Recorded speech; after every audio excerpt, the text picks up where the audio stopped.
Welcome back, brothers and sisters. I am Braden. This is Langley Outdoors Academy, and thank you for stopping by.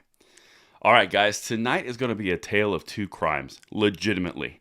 This is incredibly important. The reason that I'm bringing it to you is because it showcases two of the exact same demographic of person in the exact same place, at the exact same time, about a week different, with two opposite outcomes. Do you know the main difference?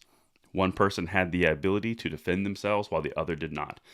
Now, this story I'm going to cover is from Chicago. It has extreme tragedy on one side and extreme freedom on the other.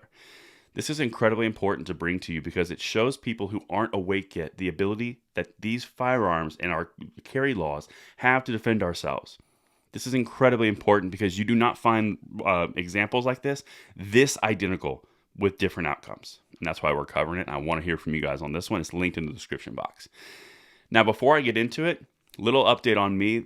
You know this skin cancer spot on my nose that I announced about 2 weeks ago? Well, they've scheduled the surgery. They've got to remove it, and it's going to throw a wrench in a few things, but I'm going to be fine. But in the meantime, I'm going to have my Langley Outdoors Instagram. It's at Langley Outdoors. You can follow along that journey. It's going to be a little bit more about me, not so much just the channel, but it's going to let you into a little bit of what I'm going through with the surgery and the recovery and things of that nature. And this channel is not going to change. I'm still going to have exactly the same content output, but I am going to remove myself from the frame so you'll hear my voice. I'm going to narrate. I'm going to put the exact same information out there because we can't stop this train even for stupid little things like skin cancer. So that's what we're going to do. That's the update. It's linked in the description box below, and I look forward to hearing from you on this. And let's get to it. Mom fatally shot at memorial for son killed days earlier in Chicago. Police have not yet said whether the shootings are connected. Now, this is on the 25th. And this is the extreme tragedy. This is incredibly sad because Delisa Tucker was just steps away from her son's memorial early Wednesday morning when she was fatally shot. She had lost her 14-year-old Kevin Tinker to gun violence the Sunday before, and friends say she was tending to his memorial when she was gunned down, in the exact same spot a couple days before in Chicago. Okay, a very specific neighborhood. I don't know the area, so I'm not going to say it's extremely identical, but it's very close. To the next story.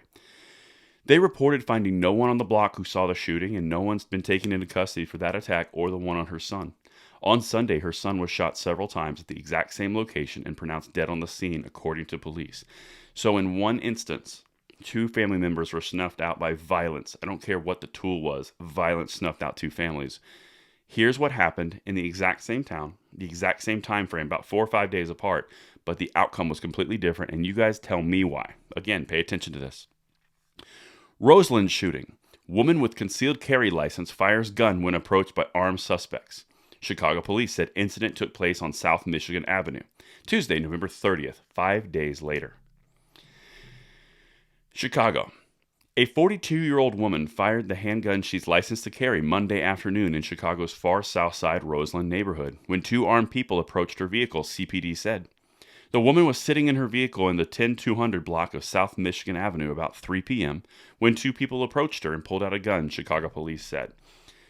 This is an independent woman sitting in Chicago, supposedly a safe zone because it's a gun control zone. Two people walk up to rob her, carjack her, or do whatever God knows to this woman with a gun. Most likely a legal gun because they couldn't pass the background checks that are there to inhibit legal gun owners, not criminals. But I digress. She pulls out her gun, fires off a few shots. She's fine. They run away. She's going home to tell the story while the original woman that I just described in this first story is not. This is the impact of what we have. I've got one more piece and then we're going to tie this up. The woman, who had a valid concealed carry license and FOID card, also pulled out a gun and fired shots. No injuries were reported, police said. The suspects fled in an unknown direction and no one is in custody. The outcomes for the criminals are exactly the same.